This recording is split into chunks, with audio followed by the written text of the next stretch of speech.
You're watching Rurouni K95's anime review on Samurai Champloo.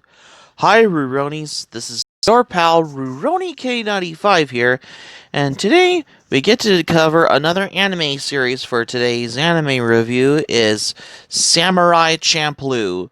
Samurai Champloo is a Japanese anime series developed by Manglobe. It featured a production team led by director Shinichiro Watanabe, who is known for the anime series Carol and Tuesday, Cowboy Bebop, and he's known for Space Dandy. He is and also character designer Kazuto Nakazawa and mechanical designer Mahiro Maeda. Samurai Champloo is Watanabe's first directorial effort for an anime television series after the critically acclaimed Cowboy Bebop, which basically Cowboy Bebop is the more popular one, along with Samurai Champloo and Space Dandy. It was first broadcast in Japan on Fuji TV on May 20th, 2004, and ran for 26 episodes until its conclusion on March 19th, 2005. Yep. Samurai Champloo is set in an alternate version of the Edo era in 1603 to 1868 Japan, with an anachronistic, mainly hip hop setting. It follows Mugen, an impudent and freedom-loving vagrant swordsman, Jin, a composed and stoic ronin, and Fu, a brave girl who asks them to accompany her in her quest across Japan to find the samurai who smells of sunflowers. Samurai Champloo has many similarities to Shinichiro Watanabe's other works, such as Cowboy Bebop. Both series are critically acclaimed, focused on mixing genres, following an episodic narrative design, and use contemporary music. Samurai Champloo is dubbed in English and licensed by Genion Entertainment for releases in North America. Funimation began licensing the series after Genion ceased production of its titles. Yeah. It was also licensed for English releases in the United Kingdom by MVM Films and in Australia and New Zealand by Madman Entertainment as well. Yep. So let's review this anime, including its setting and style, with some historical context and Western influence. Let's begin. A young girl named Fu is working as a waitress in a tea shop when she is abused by a band of samurai. She is saved by a mysterious rogue named Mugen and a young ronin named Jin. Mugen attacks Jin and he provides to be a worthy opponent. The pair begin fighting one another and inadvertently cause the death of Shibui Tomonoshina, the Magaizerate's son. For this crime, they are to be executed with the help from Fu. They are able to escape from execution. In return, Fu asks them to travel with her to find the samurai who smells of sunflowers. Yeah. Yep. According to the director, the series is set during the Edo period, roughly 60 years after the end of the Sengoku period. Samurai Champloo employs a blend of historical Edo period backdrops with modern styles and references. The show relies on factual events of Edo-era Japan, such as the Shimbara Rebellion, Unholy Reunion, Events and Encounter Part 1, Dutch exclusivity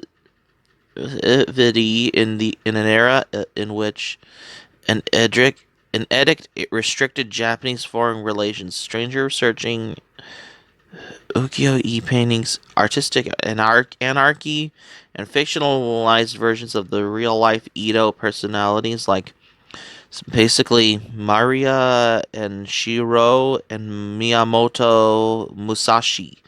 Elegy and Entrapment, verse 2. The content and accuracy of the historical content is often distorted via artistic license. So, for the thing about the historical context and Western influences in Samurai Champloo, however, Samurai Champloo contains many scenes and episodes relating to historical occurrences in Japan's Edo period in episode 5, including artistic anarchy. Fu is kidnapped by the famous ukiyo-e painter Hishikawa Moranobu, a figure prominent in the Edo period's art scene. Episode 23, Baseball Blues, pits the main characters in a baseball game against Alexander Cartwright and a team of American baseball players trying to declare war on Japan. As for Western influences, the opening of the show, as well as many of the soundtracks, are influenced by hip hop. In episode 5, Vincent van Gogh is referenced at the end in relation to Hishikawa Moronobu's ukiyo-e paintings as well. A hip hop singer challenges the main characters in episode 8, the art of altercation, and uses breakdance throughout.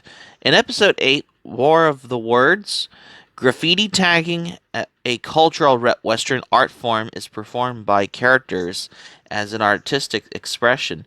And there are some other things in form of writing. The ending of the episode has Mugen writing his name on the roof of the Hiroshima Castle, the place of the daimyo in Edo, Japan, as well. And that's the review on my anime review on Samurai Champloo. Because I noticed that this anime had some hip hop influences in it. Because I know it's starting to become my favorite anime in my opinion. Because it's not like I have not reviewed Green Arrow live action show. But anyways, Samurai Champloo, however, it's considered to be an example of the popular Chanbara film and TV genre. Trademarks including the Edo setting, a focus on samurai or other swordsman characters, and many thrilling, dramatic fights. Chanbara was used in the early days of Japanese cinema when government political censorship ran high as a way of expressing veiled social critiques. The word Champloo comes from the Okinawan word chanpuru, as in Goya chanpuru, the Okinawan stir-fry dish containing bitter melon. Chanpuru alone simply means to mix or to hash. This would suggest that the series title means something more akin to Samurai Remix, further reflecting its hip-hop aesthetics. The series originated during the production of Cowboy Bebop the movie, when Shinichiro Watanabe wanted to create something antithetical to that the series is largely calm and mature atmosphere. He thought of Mugen as a young and a little stupid, putting him in a stark contrast with Cowboy Bebop's character Spike Spiegel. Jin was created as a foil for Mugen to stop behind the story behind becoming one-dimensional. Yeah, but I noticed that there's the English dub for the anime Samurai Champloo had some of the cast from the Cowboy Bebop series in Samurai Champloo, especially because it's just how you expect seeing it. Samurai Champloo has premiered in Japan on May 20th, 2004 on Fuji Television and concluded on March 19th, 2005, spanning a total of 26 episodes. It was also aired in Japan on Animax. Yep. Especially for the anime series, like particularly Samurai Champloo. I mean, the opening theme sets the tone for the series. Samurai Champloo is an anarchism-infused period piece that takes place in Japan's Edo era, blending elements of samurai and modern action with comedy ranging from slapstick to complete irreverence. Samurai Champloo is topped off with some elements from old-school hip-hop and other countercultures. Anime is no stranger to hip-hop, but never has it been integrated as brilliantly as in Samurai Champloo. From the show's aesthetics to the soundtracks fueled by rap beats such as Mugen's breakdance-inspired fighting style, episode themes, and subtle designs on the back of the kimonos, and the urban influence can be felt everywhere as well. Yeah. Episode theme. Yeah. Anarcho-ronisms on other varieties are also prevalent. Jin's fashionable sunglasses, anarchist punk style thugs, and inconspicuous eyebrow piercing. The list goes on. These are out-of-place elements in combination with actual historical fact create for a rich setting the likes of which is rarely seen. The series has an exuberant amount of personality and artistic flair that it takes on a life of its own. That is the heart and soul of Samurai Champloo. If it were somehow extinguished, the show would remain solid, but it would also be entirely forgettable. Yep. The premise is a fact ba- is a the premise is a basic as can be. It follows a young girl accompanied by the two swordsmen she recruited from on a quest to go from point A to point B. All the zany adventures which occur in between from the very first episode. The viewer where no the series is going with a pretty decent of how it's going to the end. And unfortunately, Samurai Champloo pulls no purposes as well. The pacing is very similar to that of Cowboy Bebop. Most of the episodes stand up fine are their own while maintaining connection with an overarching story. However, this method of storytelling is significantly more effective in Cowboy Bebop for two reasons.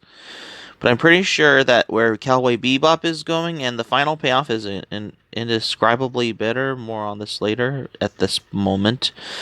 Some of the episodes do prove fairly memorable throughout the majority of are unremarkable. That's not to say that it's basically how you expect seeing, but it's just how it is what it is, especially for a particular anime that has hip hop influences in the Edo period Japan setting for an anime series like Samurai Champloo. Genion has licensed the show for distribution in North America almost a year prior to the show's airing in Japan. An English dub of the series premiered in the United States on Adult Swim Anime Block on May 14th, 2005. The version was aired and was edited and had foul language replaced with sound effects in addition to cutting out blood and nudity. The final first run of the episodes concluded on March 8, 2006. Samurai Champloo debuted in Canada on December 24th, 2006, on Christmas Eve. On the digital station Razor, the series has also been aired in the United Kingdom, France, Latin America, Australia, New Zealand, Poland, Mexico, Portugal, Spain, and Germany. Funimation has distributed Samurai Champloo for Genion since the season house distribution for their titles in 2007. Genion, in association with Funimation, re-released the entire 26-episode anime series in a box set in June 2009 and on Blu-ray in November 2009 as well. As of November 26, 2010, Funimation has fully licensed the series and once again released the series under the Classics line. The anime series made its return to the US on television on Funimation channel starting on March 21st, 2011. The series returned to Adult Swim on January 2nd, 2006, this time part of the revived Toonami block, replacing Michiko and Hatchin as well. So that's going to be it for my anime review on Samurai Champloo for today's anime review. Thank you for watching, but before we go, here's my thoughts on this anime review. It's been a while since I watched Samurai Champloo because it's directed by Shinichiro Watanabe, who's known for Cowboy Bebop and Space Dandy, because I consider this to be my favorite anime series that has some hip-hop influences and in this Edo period setting in Japan in this anime. Help subscribe for content. My anime plan link in the description below. You can share this video on your Twitter, Facebook account, all social media. Be sure to give this video a thumbs up by clicking on the like button. Be sure to feel free to leave in the comments in the comment section. Be sure to subscribe to my channel. If I feel free to as Keep It Otaku for this anime review, and I've got another anime review coming up. Stay tuned for my next anime review. I got another anime series I'm going to cover for tomorrow's anime review on Haven't You Heard I'm Sakamoto. Stay tuned for my next anime review on Haven't You Heard I'm Sakamoto, because you won't want to miss another anime review.